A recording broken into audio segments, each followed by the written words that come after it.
Hey guys, welcome back to a new video. I'm Stephanie Fisher. I'm a licensed counselor here in the state of Michigan, and I'm owner and operator of In Progress Counseling. Over the past couple of videos, we've talked about exploring our anxiety, putting language to our anxiety, honoring that we have wounds. We're navigating the world with our own reactions and our own lived experiences. And to a degree, it might be confusing. Why does that actually matter? Well, we are people who are living out stories, and the stories we tell ourselves and the stories we tell about the world around us and the stories we tell about other people heavily influence how we navigate the world. And so one of the things I do with clients is we work on accurate storytelling. We work on correct appraisal of what's going on around us. We work on owning our responsibilities and also relinquishing things for which we are not responsible. And we make meaning out of that by articulating story.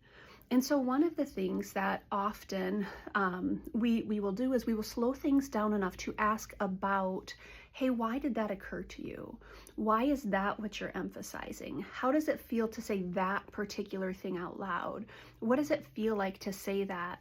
And, for some clients, it's like, Steph, why does that matter? I'm telling you what happened. I'm telling you how it went. I'm telling you, what more do you want from me? And it's like, well, if I'm in a story, full digestion and full metabolizing of the story means I experience it by way of what are the facts that are happening, how do I think about the things that are happening, and how do I emotionally metabolize and experience what is happening. And the more we language it, the more clarity we have about ourself within our context, how to navigate with other people, what are our wounds, what are our anxieties. The more we understand that, the more robust our story is. When I understand my story, not only do I get to articulate that to others so I can invite them into understanding, I can also remind myself of who I am and the positions I hold and the foundations that have been laid. I can speak very cogently to myself about myself when things around me are shifting or disruptive or really quite difficult.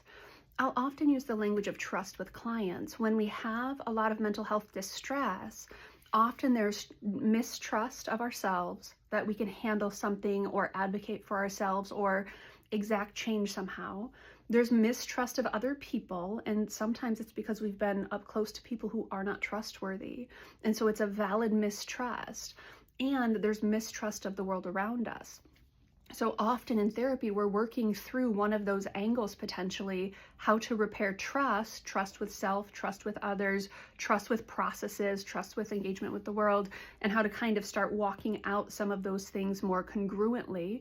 But the more we language it, the more we're able to understand what's going on inside of us and around us and through us. And it's really quite helpful to be able to claim parts of my story, even the parts that aren't cute, right? But when I language them, what it often means is I'll use a lot of nutrition metaphors. So you think of if I'm eating something, I'm chewing it, I'm swallowing it, I'm digesting it, I'm metabolizing it. That's what's happening often in our storytelling when we're telling accurate stories about our experiences. And so an example, you might notice that I wear a lot of colorful glasses, and it's like, well, why? Because that's kind of spendy. It's unnecessary, Well, in my story, around age 15, there was a pretty significant rupture that happened that was quite traumatic. And from that moment forward, I wore predominantly black. So I was that angsty 15-year-old wearing black head to toe. And I wore that for really up until about 2 or 3 years ago. But I also taught middle school. And so teaching middle school, you cannot wear black head to toe without scaring the absolute dickens out of the students, right? So different colored glasses or different colored scarves, it was my way of being kind of more artistic, more approachable, a little softer, but I was still wearing predominantly black, which is kind of intense and kind of severe. I can articulate that.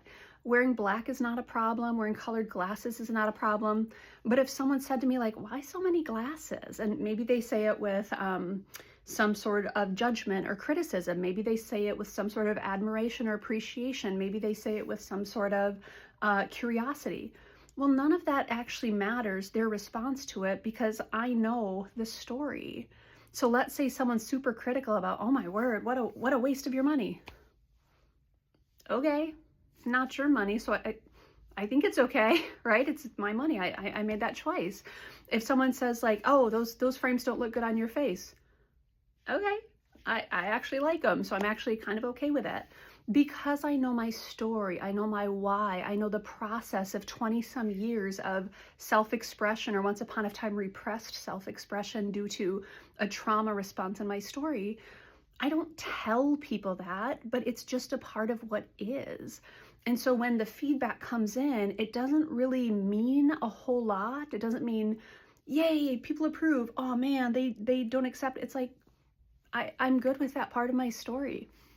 The more we language our stories, the more we digest and metabolize and let it be what's true, the less reactive we typically get over time. Languaging our stories is really quite important, and it's powerful work. It's powerful to say, that thing happened. It had an effect. I don't live out of it reactively, but I still live in the reality that those things have happened in my story. We language it because it gives us clarity in our foundation. It gives us clarity in our motivations.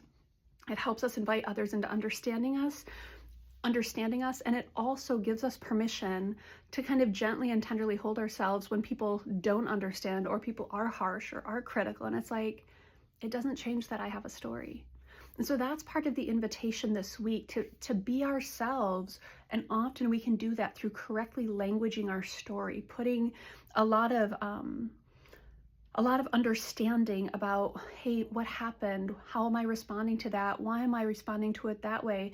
Do I want to respond differently? There's many pieces we get to do here together. Slow things down, language our stories, and invite other people towards it.